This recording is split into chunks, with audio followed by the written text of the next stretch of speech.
अच्छा तुमर ହୁଁ ତମର କେତେଟା ଚିପ୍ସ ଥିଲା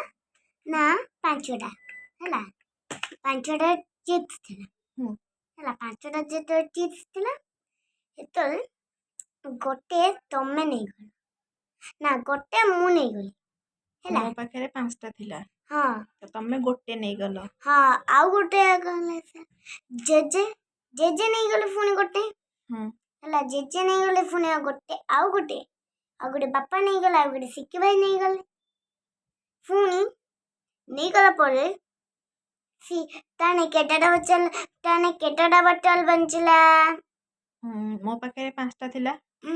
ଗୋଟେ ନେଲ ତମେ ଆଉ ଗୋଟେ ଜେଜ ନେଲେ ଆଉ ଗୋଟେ ସିକି ଭାଇ ଆଉ ଗୋଟେ ବାବା ନେଇଗଲେ ତ ମୋ ପାଖରେ ଆଉ ଗୋଟେ ରହିଲା 4ଟା ମୋଠୁ ପଳେଇଲା ଆଉ ମୋ ପାଖରେ ଗୋଟେ ରହିଲା ଠିକ ନା। ମୁଁ ଭାବୁଛି କାଲିଠୁ ଅଫିସ ଆସିବିନି କାହିଁକି କି ତମକୁ କାଲିଠୁ ସ୍କୁଲ ଛଡ଼ା ହବନି କାଲି ତ ସଣ୍ଡେ ଅଛି ତମକୁ ଆଉ କାଲିଠୁ ସ୍କୁଲ ଛଡ଼ା ହବନି କ'ଣ ପାଇଁ କହିଲ ତମେ ପିଲାମାନଙ୍କୁ ପାଠ ପଢ଼େଇବ ଖାସ କରିକି ଆମ ଭଳିଆ ବ୍ରିଲିଆଣ୍ଟ ଷ୍ଟୁଡେଣ୍ଟ ମାନଙ୍କୁ ଠିକ ଅଛି ତମେ ପାଠ ପଢ଼ିବ ମୁଁ ପାଠ ପଢ଼ିମି ଆଉ ଚାକିରି କାହିଁ କରିମି ପାଠ ପଢ଼ିମି ତାପରେ ବହୁତ ପାଠ ପଢ଼ିକି ପୁଣି ବହୁତ ଚାକିରି କରିମି ମୁଁ ଏଇ ଚେୟାରରେ ବସିମି ଏଇଠି ବାପାଙ୍କ ଚେୟାରରେ ମୁଁ ବସିବି ବହୁତ ପଇସା କମେଇମି ପ୍ରାୟ ଏମିତି କ'ଣ କହୁଛ ତାପରେ ତମେ ଯେମିତି ଛୋଟି ମାଲକିନ ମୁଁ ବି ଗୋଟେ ମାଲକିନ ହେଇକି ବାହାରିବି କ'ଣ କହୁଛ ହେଲା ରେଡି